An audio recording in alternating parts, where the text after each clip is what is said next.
السلام عليكم. مرحبا بإخواني الأخوات في قناتي على اليوتيوب سعيد ألفوة. اليوم كنحتفل إن شاء الله بالعيد الوطني الجديد يحمل اسم عيد الوحدة الترابية ترسيخا للانتصار الوطني في قضية الصحراء المغربية.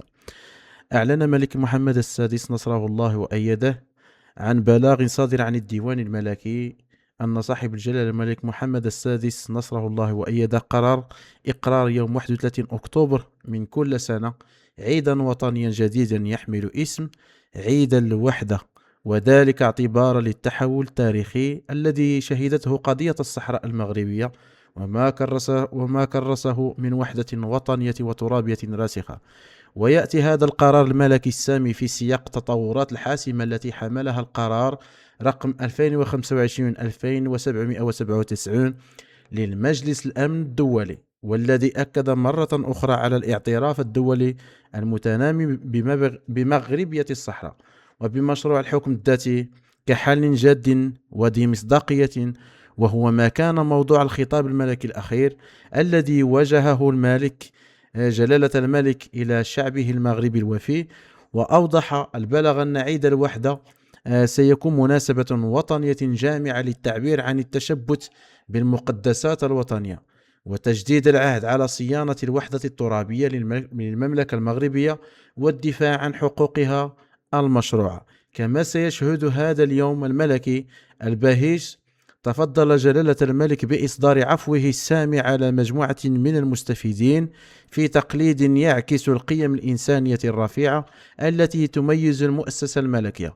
وأشار البلاغ إلى أنه سيتم الإبقاء على الاحتفالات الرسمية والشعبية الخاصة بتخليد الذكرى 50 للمسيرة الخضراء المضفرة، غير أنه لن يوجه خطاب الملكي سامي للأمة بهذه المناسبة انسجاما مع التوجه الجديد الذي يقضي بأن تكون الخطابة الملكية الرسمية في مناسبتين اثنتين فقط: خطاب عيد العرش المجيد وخطاب افتتاح الدورة الأولى من السنة التشريعية.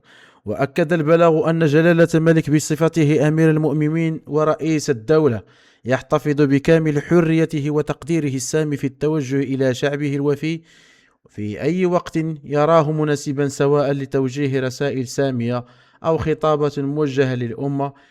ويشكل إقرار عيد الوحدة خطوة رمزية وتاريخية كبيرة تؤكد رسوخ الخيار الوطني في الدفاع عن السيادة والوحدة الترابية، وتعزز روح الانتماء والتلاحم بين العرش والشعب في لحظة مفصلية تعكس الانتصار الدبلوماسي المغربي بقيادة جلالة الملك محمد السادس نصره الله وأيده. وفي الأخير تقبلوا منا هذه التوضيحات متابعينا الكرام في هذه القناة، ولا تبخلوا علينا بالاشتراك والمتابعة لنستمر في المزيد إن شاء الله. شكرا جزيلا لكم.